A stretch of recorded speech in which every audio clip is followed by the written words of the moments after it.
Vamos falar sobre um assunto muito importante que tem ocupado, infelizmente, não é, os destaques, as manchetes do noticiário internacional, inclusive a hepatite aguda infantil. A gente fala de hepatite misteriosa, coisa e tal. Fato é que aqui em Minas Gerais, 3 de 8 casos foram descartados pela Secretaria de Saúde, que investiga ainda, portanto, 5 casos suspeitos da doença na cidade de Belo Horizonte, Juiz de Fora e também Montes Claros, no norte de Minas Gerais. Doença já foi considerada um surto entre crianças nos Estados Unidos e na Europa neste ano. Para a gente falar sobre este assunto, sobretudo você, pai, mãe responsável, atente-se aqui a essa entrevista. A gente vai contar com a ajuda da hepatologista do Hospital das Clínicas da UFMG, a Rosângela Teixeira. Tudo bem? Bom dia para a senhora. Bom dia, gente. Bom dia, ouvintes. Eu queria começar do básico. O que a gente sabe sobre esses casos dessa hepatite aguda e o quão preocupados, não é, pais responsáveis devem ficar neste momento? Lucas. Bom dia. É o seguinte, olha, a gente ainda tem muito pouca informação sobre os fatores que realmente estão causando essa hepatite em crianças, né? Nós temos no Brasil uma comunicação de risco da rede CIEVES, que é o Centro de Informações Estratégicas de Vigilância em Saúde do Ministério da Saúde. Esse documento é datado de 11 de maio, e que ele coloca, ele cita um pouco a respeito desse novo fato, né? Então, esse documento, na verdade, é uma comunicação de risco que busca esclarecer alguns aspectos que já são conhecidos. O que a gente sabe é que muita coisa ainda está em investigação, né? É uma hepatite diferente, né, Lucas, assim, do que aconteceu, por exemplo, na nossa epidemia de febre amarela, quando a gente teve casos muito graves e acometia principalmente adultos, muitos foram transplantados e outros foram a óbito. Essa doença, essa hepatite aguda, ela começou fora do Brasil, né? Os primeiros casos que foram notificados na Organização Mundial de Saúde, eles vieram do Reino Unido. Então, logo se emitiu um alerta para uma hepatite de uma etiologia desconhecida, e agora, no dia 11 de maio, foram notificados no CIEVES, lá que é esse órgão de investigação, de vigilância do Ministério, foram notificados 28 casos, distribuídos em 7 estados, né? Em São Paulo, no Rio, aqui em Minas Gerais, que até então no dia 11 de maio eram 4 casos, agora já são 5. Bom, então, o que a gente sabe disso? Essa história começou lá no comecinho de abril de 2022, com essa primeira notificação que veio do Reino Unido, e em seguida, até agora, dia 10 de maio, a Organização Mundial de Saúde já tinha tido notificação de ocorrência dessa doença em crianças em 21 países, tá?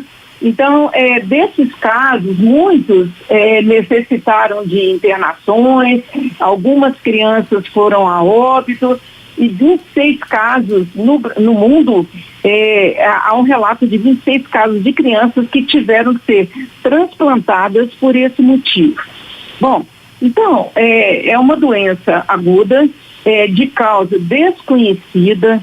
Por enquanto, a gente tem hipóteses que estão sendo avaliadas em todo o mundo, inclusive no Brasil, no Instituto Butantan, né, que assim, o Ministério logo emite um alerta para que sejam notificados, e essa notificação é muito importante. Pode até ser que haja mais casos, né, porque a notificação no Brasil a gente sabe que é problemática, mas é uma doença em investigação. Então vamos ver o que vai acontecer. Doutora Rosângela, quem fala é Murilo, bom dia. Bom dia, Murilo. Queria perguntar para a senhora falou que já temos algumas hipóteses aí no mundo inteiro sendo discutidas. Queria saber se dá para a senhora falar quais seriam essas hipóteses e se já dá para perceber alguma característica nas crianças que sofrem com essa hepatite aguda, diagnosticadas com a hepatite aguda, elas têm alguma coisa em comum, seja a faixa etária específica aí na infância, ou já tem algum tipo de doença? O que já dá para falar sobre também o perfil dessas crianças? Então, Murilo, vamos começar dizendo o que não tem associação, que isso é muito importante, né? Sim. Então, esses casos não estão associados com aquelas hepatites virais mais conhecidas, que são hepatite A, B, a C, a delta e hepatite E. Lembrando até que a gente não tem hepatite delta em Minas Gerais. Mas esses vírus que nós estamos colocando, que é de A a E, eles são vírus que têm tropismo pelo fígado. Então, eles replicam nas células do fígado e lá eles causam uma inflamação que já é muito conhecida de todos nós. Então, é muito importante dizer que esses casos não têm associação com esses vírus mais tradicionais que causam hepatite, tá? Não foram identificados ainda fatores de risco tóxicos ou alimentares. É muito importante a gente frisar também para os nossos ouvintes que não tem associação dessa hepatite com a vacina da Covid, tá? Isso é fundamental que seja dito, né? Que a vacina, ela protege as crianças e acaba secundariamente protegendo os adultos, mas não tem relação com a vacina da Covid, então, assim, não há nenhuma recomendação de que se interrompa a vacinação de crianças. E também é interessante dizer que não há uma relação comprovada com o vírus da Covid, que é o SARS-CoV-2, tá? Não parece ter acontecido uma mutação mundial nesse vírus. Vamos ver se a ligação vai voltar, né? Que a gente tem enfrentado esse problema aqui com uma certa frequência. Durante a entrevista, os entrevistados, a ligação fica muda. Acho que a gente vai ter que refazer o contato com a hematologista do Hospital das Clínicas. E ela começava a falar um ponto importante, porque, como sempre, nesse buraco chamado redes sociais, começou a muitos falar que os casos acho que a doutora, a senhora nos ouve? Sim. Desculpa. E a senhora falava de um ponto importante que, pelo menos até o momento, descarta-se qualquer relação entre as vacinas pediátricas para a Covid e os casos de hepatite, né, doutora? Que foi uma fake news que começou a circular com muita força, sobretudo no começo desses casos. Sim.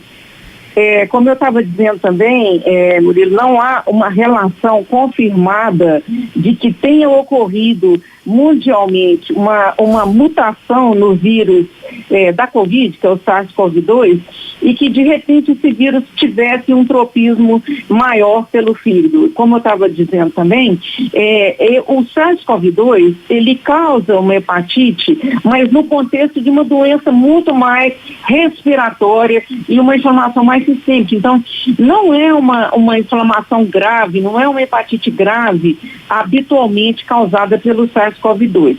E nem há evidências de uma mutação. Bom, o que acontece agora? Então, nós vamos tentar colocar a respeito do que se sabe, né?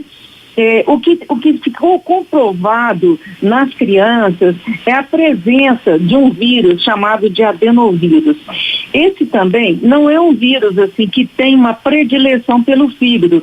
É um vírus que causa infecção respiratória, é um vírus que circula habitualmente, pode causar infecção respiratória, pode causar diarreia em crianças, mas não é um vírus que tem essa predileção para causar hepatite e, sobretudo, hepatite grave. Então, não se sabe exatamente o que está acontecendo com esse vírus.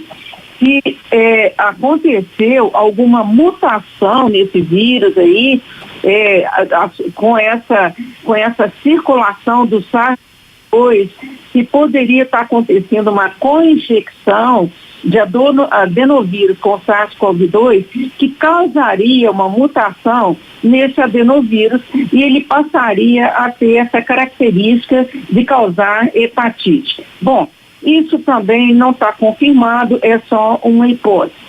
Outra hipótese seria uma imunidade alterada pelo confinamento que foi feito mundialmente, aí, a maioria dos países, por conta da pandemia.